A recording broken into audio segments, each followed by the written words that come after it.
math. It looks like something out of a science fiction movie. You walk into this classroom, and it feels like you've traveled into the future. zSpace is the ultimate learning experience. We combine elements of augmented reality and virtual reality to create lifelike experiences for students. The preteens got to dissect organs and dive into a volcano with the program. They're throwing on 3D glasses to manipulate organs like the human heart or hold a digital butterfly. The software forgoes the typical headset and relies on a pair of 3D glasses. Wearing 3D glasses and with the simple flick of a stylus, these Solana Pacific Elementary School students got to experience this virtual world. So each of these apps offers something different to learn, and this one's so realistic, you can literally feel the heartbeat right in the pen. It's really cool that we get to go inside of the animals and see what's inside of their bodies and really get to take it all apart and see how it looks like. It looks like a real live snake. It looks exactly like it. It just becomes a lot more real. So it's just a lot more concrete for those different type of learning styles. It's a very memorable experience. Since last year, my grades have improved because we keep studying what's inside of them, how they work, and how to put them back together. We're really excited to bring the students the zSpace Labs. It offers them 3D in the classroom, so they can interact with all types of content area. There's science material, math, social studies. They can work to create, they can work to examine 3D models, and it gives them a great sense of context rather than just looking at flat images in a textbook. We live in a 3D world, and now we can actually learn in a 3D world. District leaders say this augmented reality system is literally bringing the world to the students' fingertips. zSpace says hundreds of K-12 school districts, universities, even medical schools are incorporating its virtual reality program into their lesson plans. That is pretty cool. It's a neat program. Yeah, it does look very Cutting cool. edge stuff I wanted to out play there. around with that.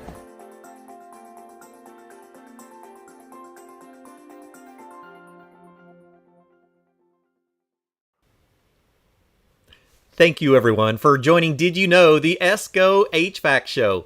That is really cool, Nikki. Thank you so much for joining us. Nikki Lester from zSpace. How are you?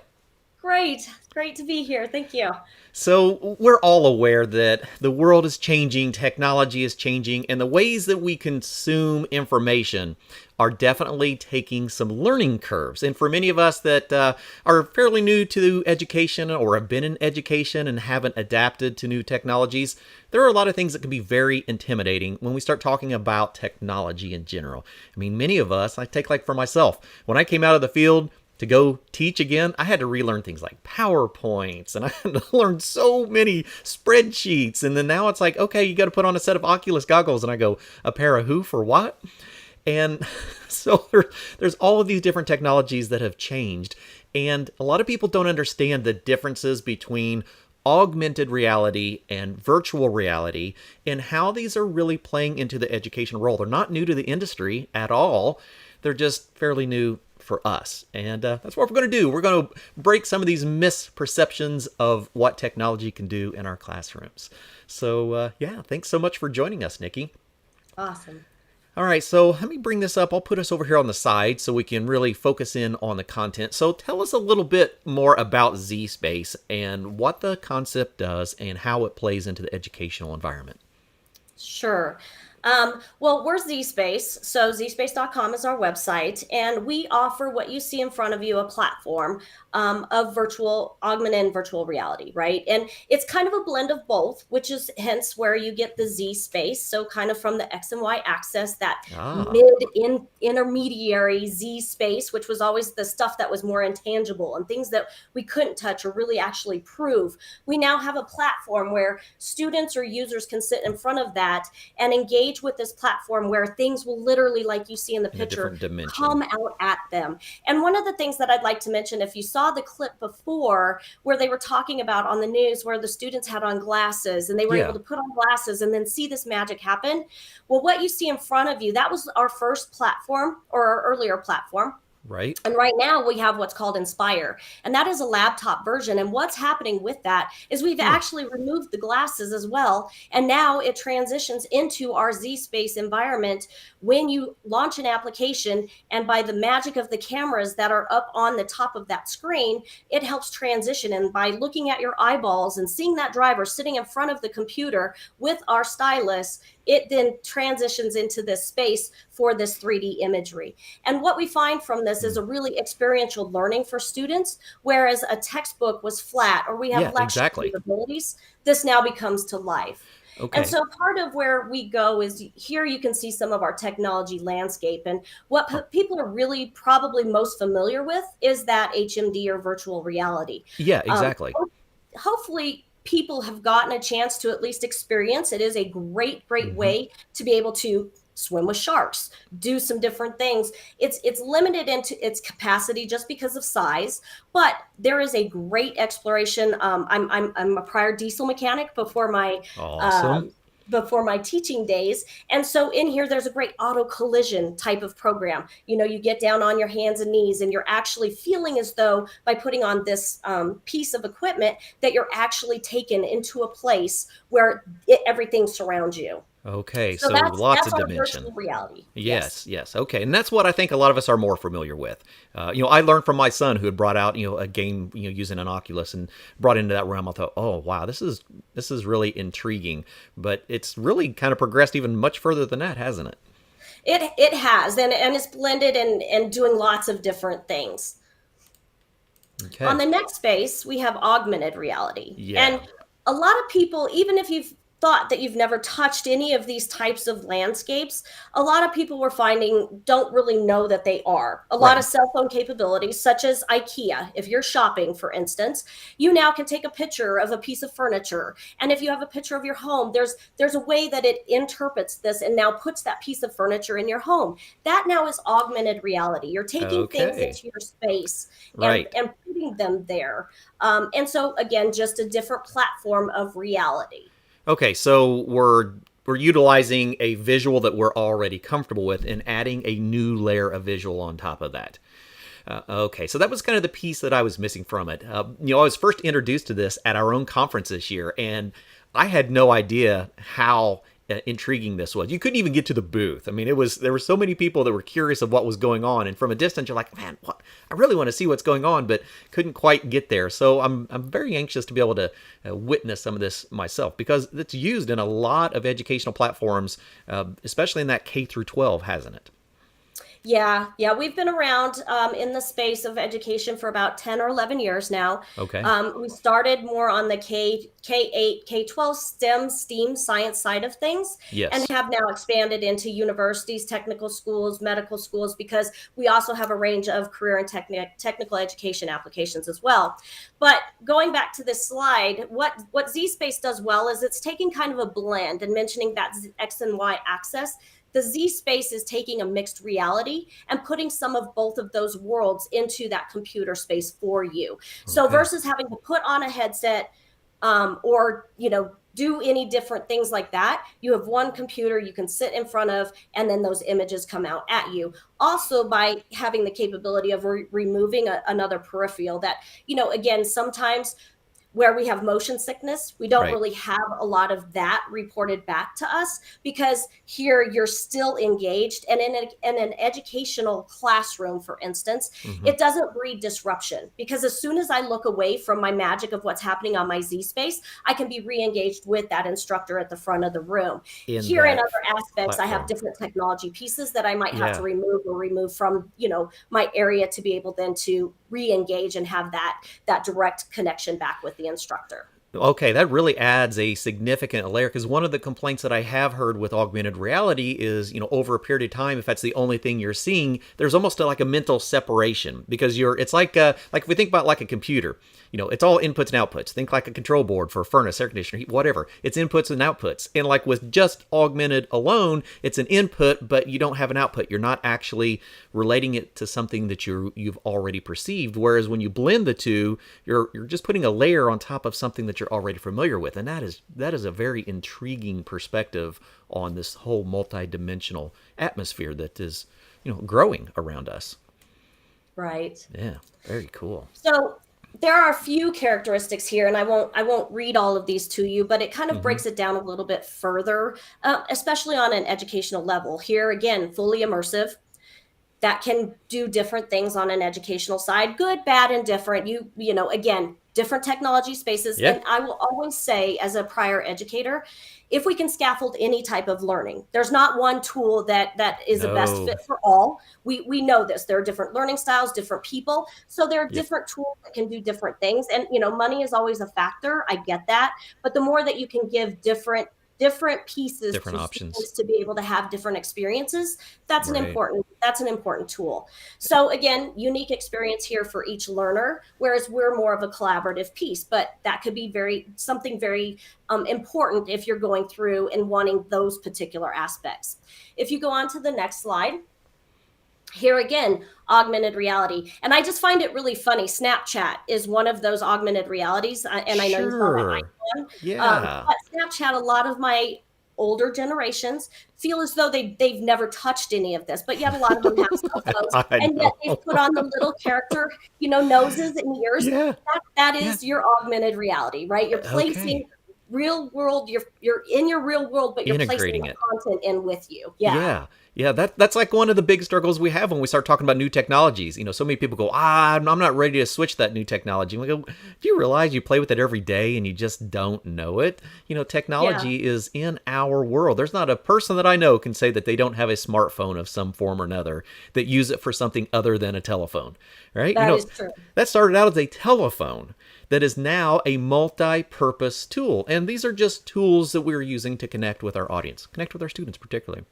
Absolutely. Yeah. For those that are joining, is anyone already implementing augmented reality or virtual reality into your classrooms? We're really curious, and let us know where you're chiming in from. It's always good to know where everyone is at today. So finally here, just to break down some of the characteristics specifically for zSpace, it does mix both of those in different areas. We do want it to be collaborative. There is very specifically one driver. The one driver, because of the cameras, they are the ones who are holding the stylus. But for our students, they'll gather around. You know, you can sit here, the students can see the screens. There's really nothing. And our younger generation lives a lot in these environments already because, you know, if you ask a class usually, and you're like, how many of my gamers or how many of you are in virtual? Over half of them always raise their hands, right? Absolutely. Whether it's kindergarten all the way up through my university students, you find that they're just in these environments. And so to put some of this in education, we're just bridging that gap, right? Of where we're meeting them, but we'll also see in a minute where we're also helping with the workforce as well. Okay. You know, I can think back about the first time that I was introduced to augmented reality and didn't actually understand it and was blown away. The first time that I seen the stargazing app. Where you ever used that?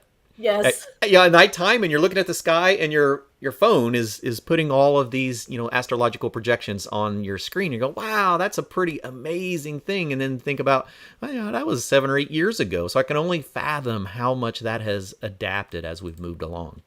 Absolutely. And so just to preface this video, this is just a quick clip from our CEO that really does a great job of kind of giving you who is zSpace. Sure. Who are we? What do we do? So if you'd like to go ahead and play that. The computing experience has been unchanged since the introduction of the mouse and touch screen in the 1980s. This created an inherent limitation. The screen can be a barrier to content, discouraging engagement and hampering creativity and learning. zSpace was founded to eliminate that barrier between content and user experience, just as Apple did with smartphones and Tesla did with electric cars. We did this through a range of innovations in hardware and software. These innovations have eliminated the barrier between digital content and people so that they can be immersed in content, touch it, experience it, and interact with it as if it were real. Today, we are recognized as a leader in the Eduverse, where we are breaking learning barriers, equity barriers, and workforce barriers in the global education market. Our proprietary innovative technology facilitates immersive experiential learning experiences across science, technology, engineering, and workforce applications. Our solutions improve outcomes and efficacy from K-12 classrooms to continuing and technical education or workforce development settings. zSpace's immersive AR/VR technology unites education with the metaverse, providing students with equitable access to innovative, engaging learning experiences. In fact, zSpace has been deployed in 94% of the top 100 school districts in the United States and has been used for workforce applications in 73% of these school districts, emphasizing the dexterity of our platform for learners across various classroom settings. Our technology has been used by millions of learners around the world, with the benefits backed by evidence, including significant test score improvement and greater social and emotional learning, or SEL, teaching students soft skills such as persevering through failure and developing confidence. However, this is only the beginning. zSpace is committed to expanding across the entire learning spectrum and providing next-generation experiential learning to the workforce around the world. That's crazy. And when we talk about these emerging technologies and the youth that are growing up with these in their hands in all sorts of different curriculums, it just makes sense to bring it into our own curriculum and adapt that new form of technology. So such a cool experience. Yeah, it's every day I'm kind of wowed by the stuff that I get to do and get to see with students. So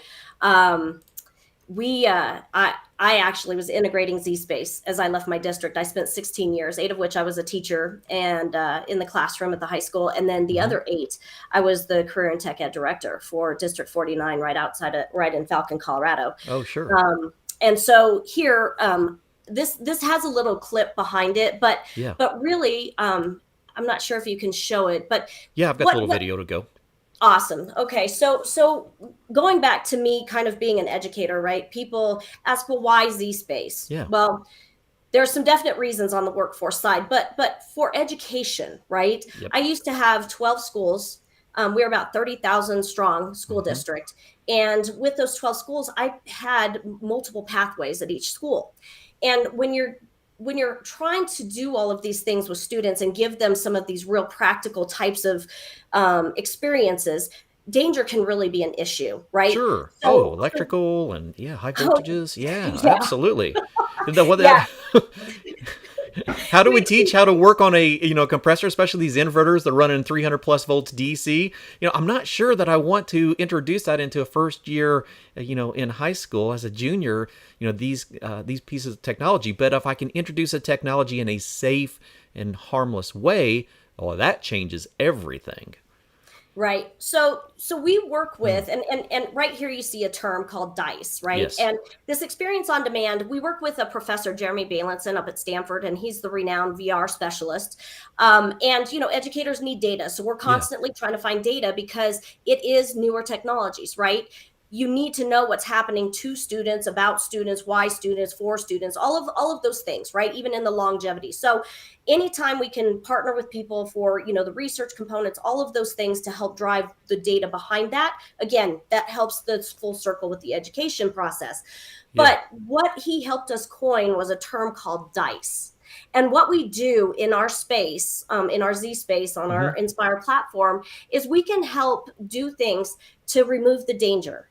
We can help do things that are impossible, counterproductive, and or expensive. And so if you can play that clip, it'll just show us just some things from some of our different applications, right? Because we cover a gamut from kindergarten all the way up through industry, the sciences, the CTEs. So in here, there are a few different applications. And if we see that. Yeah, I'll bring that in here for us. Absolutely. Awesome. So here the danger kind of represents engines, right? Or just as it was mentioned with electricity, what we're facing right now for some of the danger is even in automotive, the electric and hybrid vehicles. I used to work on a 24 volt system in the military on diesel equipment. Sure. And now you're pushing 650 volts, right? So to go back to your point of introducing types of things for students, that becomes a real problem. The impossible. Right there, I had a physics application, so I can show gravity on different planets. Sure. My counterproductive shows you kind of putting and moving barriers for different going over like a longevity of 100 years? What would putting in different barriers, different types of forestry or different types, how does that protect our land, right? So that's counterproductive. Or I could even go into dissections, right? Sure. I have an application where you can dissect a frog or a beluga whale or a rattlesnake or any of your common types of, specimens also. But what it does is those cuts, you can do things over and over, because what we know from students is we don't always get things the first time. Right. There are a lot of students that, even as adults. Absolutely. I need to do this a few times before, especially the older we get, I need to do it even more times. That's right. So those specimens, right, when we talk about counterproductive, can we do things in here in this space? Now, I'm not saying necessarily remove the practical, right? Yeah. But there are 13 states right now that take virtual dissections, for instance, because of religion or because of other aspects. Sure. And does every student have to dissect? That is a conversation for different educators at different levels, but again, if we have to do this or you get to this, again, can every student do it first here, get a great understanding so that when they do cut on that frog or that specimen, that it becomes a realer piece of what they've done and they understand what they're really doing. Yeah. Because they've brought it from almost a tangible piece here, right? It wasn't tangible, but it was probably almost the best thing that we can get outside of having that practical experience. And then finally, the expensive piece. You saw a cadaver in there, and I used to oversee a medical academy. And so we had high school students who were going for CNA. They were concurrent enrollment, all of those types of things that you hear in education. Yep. We were doing that. And I bought $6,000 worth of cow brains or cow eyes for them to dissect, right? That practical experience. Well, that came in, that box of parts came in and sat on the loading dock all weekend. Those students did not have that experience because those parts were ruined. Yeah, and absolutely. in education, I couldn't just say, here's another $6,000. Yeah. Can we please do this again? Okay, we put a rush order on those. Let's Exactly. add another $500 next day delivery.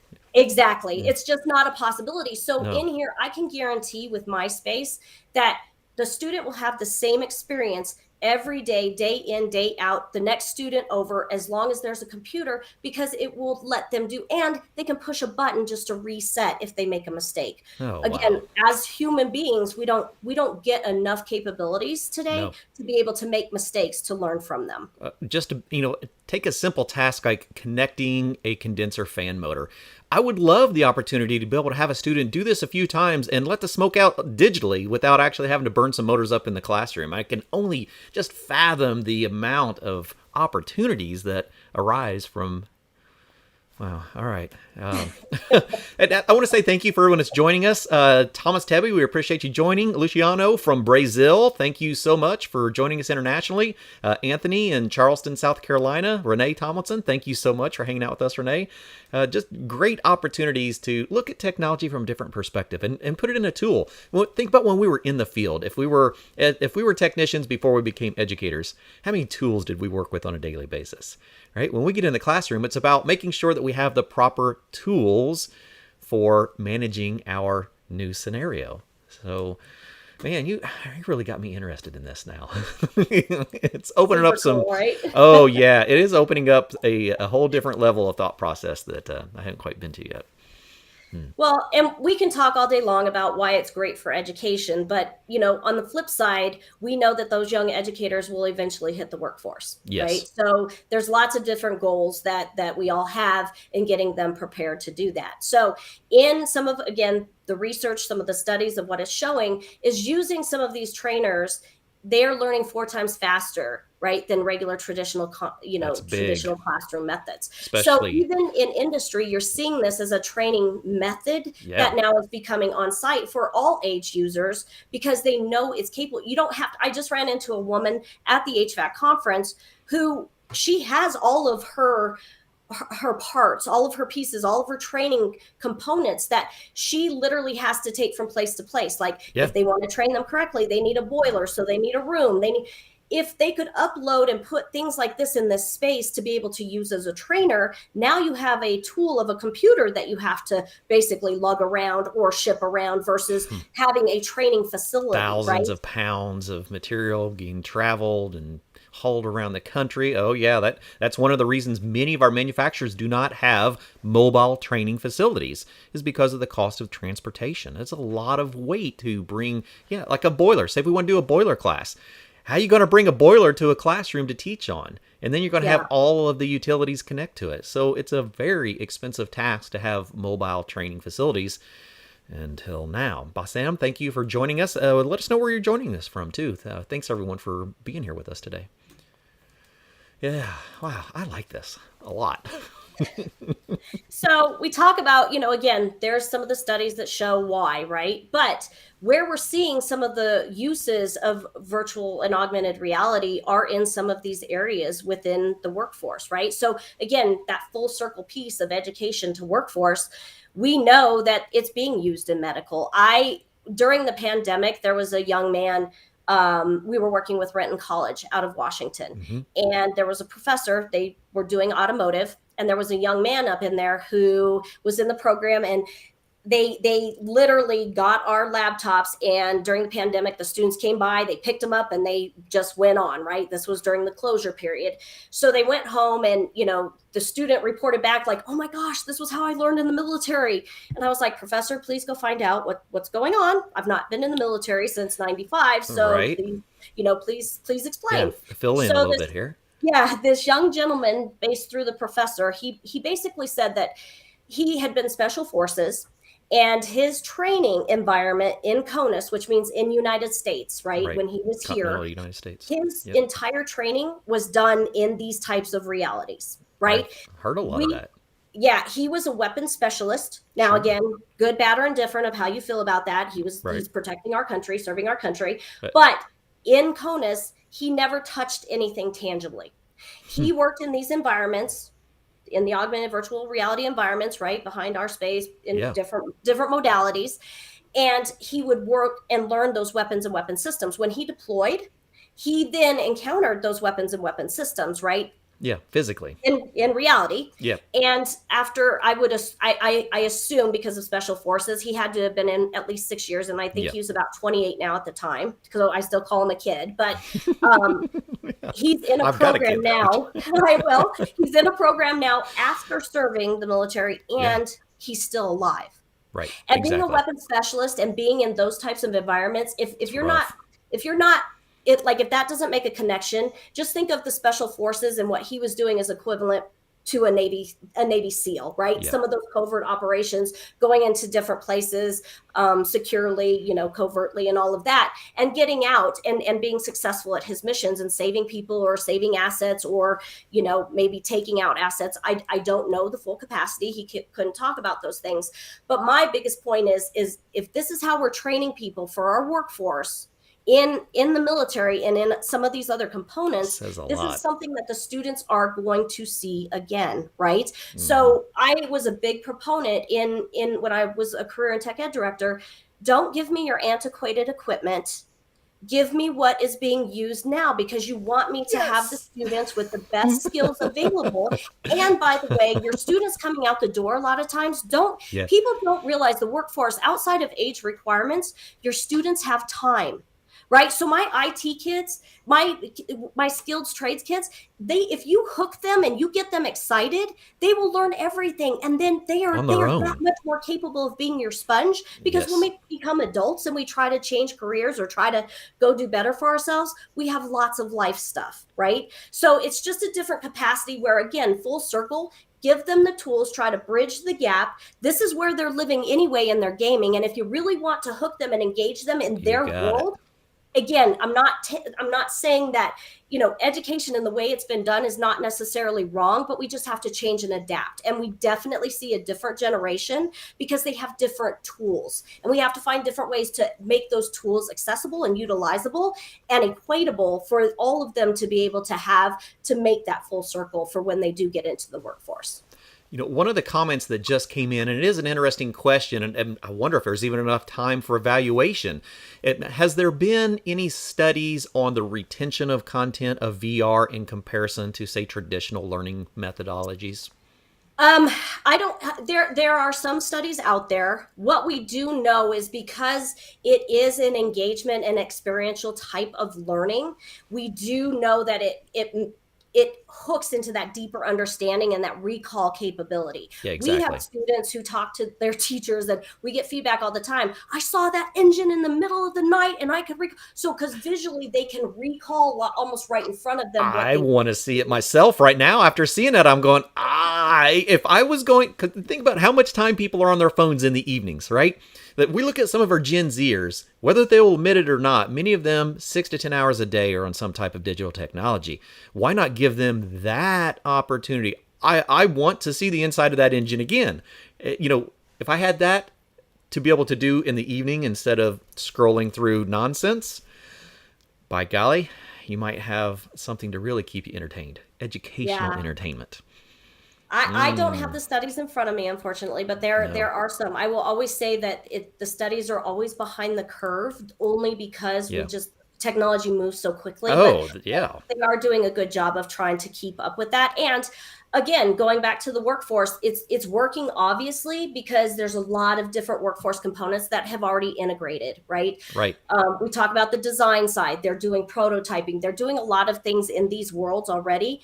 This is Tesla, right? So again, you can skip to the next slide. So Tesla, designing of vehicles. Here again, the training, the remote maintenance.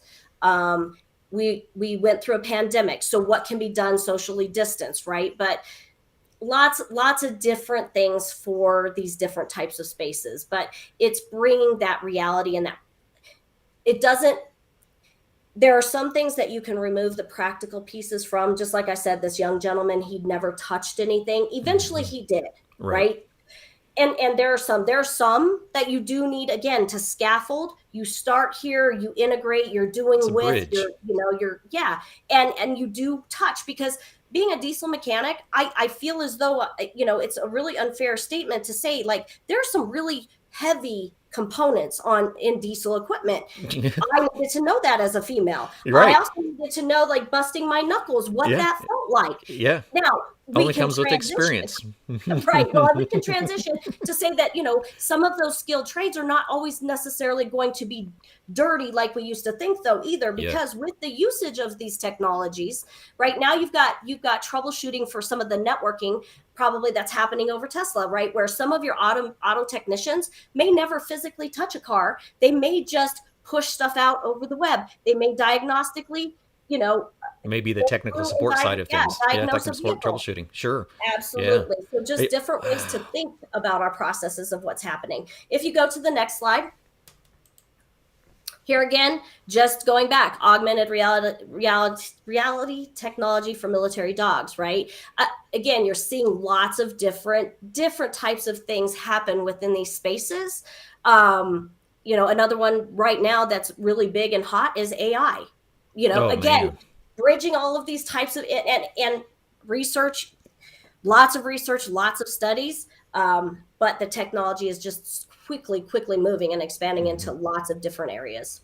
Yeah, and that's why we bring this into our show, to help people understand that technology is changing, in many aspects, not just the technology that's in the equipment, but the technology that is in the diagnostic tools and now in the training tools. Why would we not embrace technology? We embrace technology in everything that we do in life. And for us in the HVAC industry, we're an unusual breed. We tend to like to hang on to some of the legacy and tradition. And in many aspects, that's a wonderful thing. But when it comes to where is the world going around us and how do we stay up with many other industries that are moving forward, we have to think outside of the box and we have to be practical. I mean, think about this. If we're teaching anatomy with this technology to K through 8, why wouldn't we also be using it to teach basic electricity in K through 8, let alone in the rest of us who are going to appreciate this technology as well?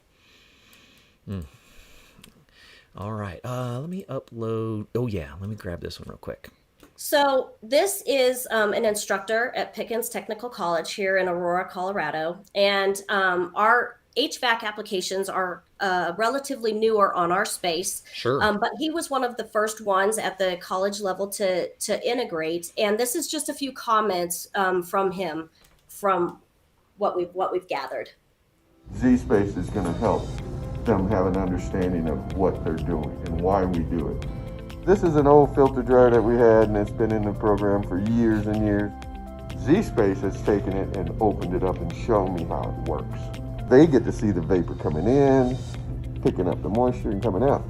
zSpace is a good stepping stone for them to be successful. So true. I mean, just the opportunity to learn about something and see it internally. What if that, I mean, that's great that it's a cutaway filter dryer. That's the way I teach filter dryers. What if you don't have one? What if it's a biflow filter dryer for a heat pump and it's got check valves inside of it? And you go, check valves inside of this? And you can actually take a 3D portion and go, yeah, let me take this off. And oh, looky here. This is what we're talking about, without actually having to go through the potential hazards of running it through a bandsaw and, cutting things open, having sharp edges. Well, and as you mentioned, he had to weld that out, right? And has multiple HVAC instructors, as well as manufacturers and even automotive. They've had to make a lot of their own trainers. Yeah, Right? absolutely. Either they weren't available, they were, again, or it's one board, right? You put one board on the wall. A couple students can do that. One cutaway. Again, expensive costs to do one and purpose. Time. I mean, Right. think about how little time we have. Our programs are shrinking and the technology is growing. Well, how do we bridge that gap? How do we get the content in? How do we get the hands-on portion? That's the piece that we're all missing. How do we get the hands-on value in the program? Well, can we do it digitally? Can we do it virtually? And that way, when we're doing the physical part, our brains are reconnecting with signals that we've already embedded. Oh, I know what this is. Now I can feel it. We've already used sensory perception. We've already integrated those components, and then we add the physical to it. Our visual's already there. The audible's already there. And so now we can connect our third component and look at it, and now we'll go, oh, now I have some complete intrinsic value because I've connected all of my senses into this component. Absolutely. Absolutely. Well, and I wish, so from here, these are a couple of great videos, and we'll have to get this to you in the next go around. We're having some technical issues with these, but one of my mini bosses was on site just last week, and he was at a location, and this young man was holding a part. He's in a manufacturing course. Sure. I'm not exactly sure what class it was, but he had a part that wasn't working. And so he got the part, and he was like, we need to find out inside what is broken so that we could try to replace it. And so they went over to the zSpace because they had the zSpace, and that was our prior platform. So you see the students have the glasses on, and they got right in there and they pulled up the part. And because they can make it translucent, or they can explode the part with vocabulary terms, right? They were able to find the exact part that they knew was broken and then order that specific part because it gave them the vocabulary term. And they didn't necessarily have to break down the whole component here to be able to see that, right? Because there's always a danger of breaking down different components that they might not go back together or work the or exact losing same it way. in the amount of time it takes to get the piece shipped to you. I mean, maybe I've done that before. I don't know.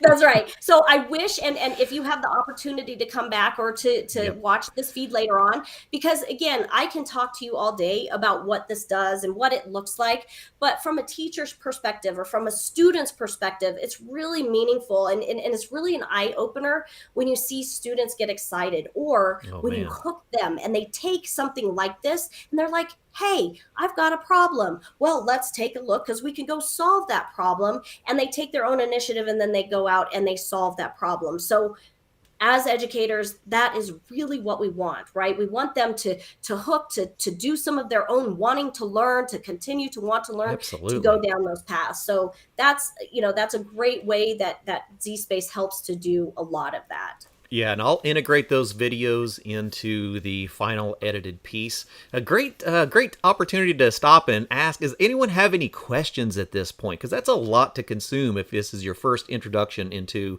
the blended virtual reality and augmented reality. It kind of is for me. I mean, I've been aware of them, but not in this capacity. This is incredibly intriguing. I did see a question about they would like to use it in the classroom in South Carolina, Charleston, South Carolina. Yeah, let me bring that up. There's Anthony. So just to address that, Anthony, so out on zSpace.com, our website is wonderful, and I'm glad you have this slide up. So zSpace.com is there. That's the website. If on the homepage, you can scroll all the way to the bottom, and it will say "Contact Us." And that will then, you can put in your name, and that will send you, and it will get sent to your area regional director, who will make contact with you so that you can start to set up and have a conversation, or we can jump online and do a demo, or we come to you. Lots of different things that can happen from there. But once you get out to zspace.com, the slide that we see right here is an example of some of our applications that we do support on our platform. So our platform is that magic platform. At the end of the day, I didn't mention it is just a Windows PC. It is a Windows 11 PC that we run from with special cameras and magic that's built into it. Yeah, sure. The proprietary. Yeah. So you do need the hardware. I do want to make that clear. We are a hardware software. We are a full package. We offer lots of different help and support, the professional development, all of those things. But I did want to stress you do need our hardware right now because it is special with those cameras. But when it's not in zSpace mode, it does become a Windows PC. So you could use it for everything, not just a standalone zSpace magical machine. Okay. So outside of the Windows 11, that icons that you see here, I always say, do we have an icon for that? Do we have an app for that? Those little pictures are indicative of the different applications. Now, this is not all of them. This is just a handful of what we do have to offer. So under zspace.com, we have a tab called Product. And under there, you can go under Applications. By clicking on any one of these icons, it will give you a good information base. It will take you to that page and tell you exactly what that application does for you. So for instance, the green V on there is Vivid Science. So when we talk about dissecting, I can dissect something from microbiology. I can dissect things from your zoology. I have earth science in there. So again, that will give you kind of that deeper dive. And we have some really great videos out there also that give you kind of that short little demo experience to give you an overview of what that application does and has in it. So things from healthcare all the way through culinary. And again, heavy on the K-16 through, sciences as well. But then in our CTE areas, we also do some career exploration and things like that too. One of the questions that just came in, and it is an intriguing one, could a technician, so if they had the subscription and they had the PC and they were out in the field, could they utilize the software in the field on a remote connection? So yes, it's portable. It's portable. The only thing that I will tell you is so as the Windows machine, you can use it anywhere you want. Yep. However, with the zSpace, if you're using our software or using that environment, we do just have to watch the direct sunlight aspect of it, because with the cameras and with the integration of the stylus, there are like the infrared types of communication. Oh, yeah, absolutely, which could be interfered with. Yeah, I could see that. Right. You don't have to be in dark. You don't, so in a classroom and those types of things. But if we're sitting outside and direct sunlight was hitting it, that might be, that might be an issue. Oh, for sure. But indoors, I mean, it just opens up those opportunities. I spent about 5 years as a mobile engineer. And so my tool back, and I still actually use it quite often, is 3/4 tools. And then the back compartment was for my laptop. It's because I was using it for all my applications. And to think about that is, if I was a technician and say I was working on a motor, and I'm in the field and I'm stuck and I have the opportunity to open up and roll around and look and go, am I missing a screw here? Was this wire? Oh, there it is. Okay. Man, it becomes an additional training and service tool at the same time. Well, and even into the educational space, I did see at one point, again, lots of different ways to deploy, but I saw in workings where 2 students were working on a laptop and they were taking apart the engine through our automotive mechanic application. And another 2 students were actually physically at the engine and they were all collaborating about together. How they were taking apart. Now, again, this was a laptop in a shop. Right. So, you have to have some awareness that there is a computer in a shop. But again, we've seen a lot of different things. Oh my gosh, I think about it like a large reciprocating compressor. You know, when you go to a compressor teardown class, a lot of people get stuck with the 2 cylinders and they want to work on the 6 cylinders because there's only one of the 6 cylinder, to tear apart. And there's lots of little 2 cylinders. Wow, it just expands the training capabilities. Yeah. Okay, got my vote. Anyone have any questions? So one of the questions that came in, are there any commercial applications for HVAC for larger components like chillers and towers? So right now, we are working with a company called LabTech. Right now, we have HVAC fundamentals and residential. There are a couple of components of commercial in there that represent a couple of modules that flow over. But for the most part, it's not on the commercial side yet. I am waiting to see if there is a commercial application. Demand, yeah. I did just get, I'm one of the first ones that gets to see some of our new software because we do have That's a cool software place to that be. is homegrown. Yeah, it's super cool. Yeah. So we have software that is homegrown, but we also have third-party software. Oh, okay. And yeah, so when we do see things sometimes like in the headset that makes sense in this educational arena, right? You have one computer versus lots of different all sorts of different reasons. But if we find good applications from third parties that make sense to port over integrate, because we work in the Unity environment, right? We do bring on those applications. So we are looking for things like that constantly. I did just get a sustainable energy with some solar and some wind, I believe. I still have yet to look at it. But again, things like that. So I would say if you're interested, about every 6 months or maybe every 3 months, check back on our website because we are constantly adding. The other component that I will mention really quickly is for our industry partners. We do have some spaces and some capabilities depending upon models and things like that, because a lot of people have their own models. This is not a new thing where they've been created in CAD, different products, right? Okay, they have their proprietary models for their systems and their things that they use for their own equipment. Right. We do have some capabilities because of the power of our platform to be able to bridge in and bring in certain models and different things like that. So we're always looking, and industry is it's a newer partner outside of the government, right? Because education took up a big space, but because of the power and the platform and where we're going of the training capacities, we have been approached and asked by a lot of companies for these different types of spaces. So we do have some capabilities. I would say contact us and we just can talk through that because again, it's outside of that education realm, but we definitely have a component that's more of, an interest now on the industry for custom side. construction. Yeah. Yes, sir. Yeah. Nobody call her. I got my own things that I gotta have them built. No, it's wonderful that we're looking at developing an industry and bringing all these components in and making that educational opportunity real in different environments. Just makes sense. I mean, every other industry around us, every other profession has utilized technology. I mean, when's the last time that you went in for a surgery and you didn't have any kind of digital examinations beforehand? It just became part of our normal life. So in our field, in our industry, it's just time for us to be more open, be more receptive to using technology to make us more efficient. That's what it all comes down to, is becoming more efficient.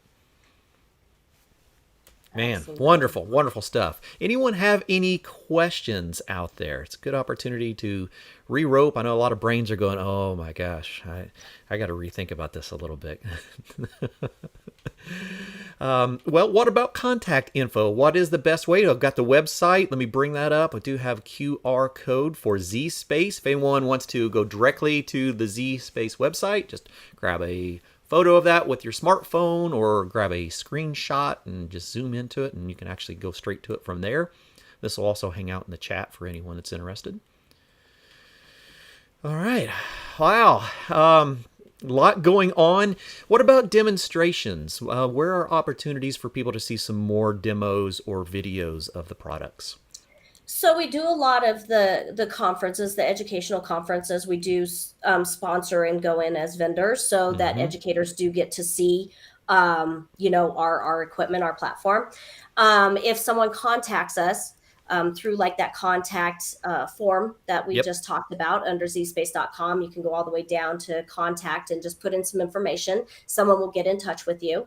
And what we do is we make contact. So someone will probably give you a call or an email, and we start that conversation. We can do some blended and remote capabilities. We found that during the pandemic that we have a great resource for instructors. Even if your students don't have access to our platform, there's some different ways to be able to help drive some of that teaching and lecturing and, pre-teach and all of those different things that, we just came through a pandemic. So the blended and remote capabilities, that's a great piece for us. So if need be, we can start out there. We can get on a Zoom call, show people how it works, do some different things like that. If there is a need where we need to come on site or we do both. So we'll either start via virtual or come on site, and we actually bring our equipment. So users, the stakeholders, because we've been in front of students, teachers, people who write the checks, administrators. We've been in front of boards. We go to industry. So again, just being able to be in front, because people to talk about it and to show you still does not do it the justice of what you see and what you get from when you sit behind it, right? It is a real sit and get experience type of learning. And so by being able to bring it in and show people how it actually works, again, you get stakeholders involved and it becomes a much better process. So we walk through that process. We do help support the whole purchasing life cycle. We help with the tech support. Again, we do the professional development if needed. And we always, we say that's a really good thing. It's not a hard learning curve, but there is a lot, just even in this conversation today, there's a lot. And there's a lot more that we have that we can talk about. So again, we consider ourselves a full circle. We are mobile. So we are laptops, but that means you can be mobile or you can be static. We also have a cart capability if need be. For our educators, from the cow type of purpose of being able to push things around. Sure. And from that application page, like I said, we have multiple applications. One machine can run one, or it can run all applications. We do have some perpetual software. Okay. And then for the rest of it, we do live off of a subscription-based type of operation. So, we have lots of different ways to work with different entities of education. Well, it really brings up an interesting perspective, an opportunity. It's worth looking at your own school to see if you're utilizing the technology in any other departments where you can add additional license on to even see what it looks like in your own schools. It just opens up a lot of training opportunities.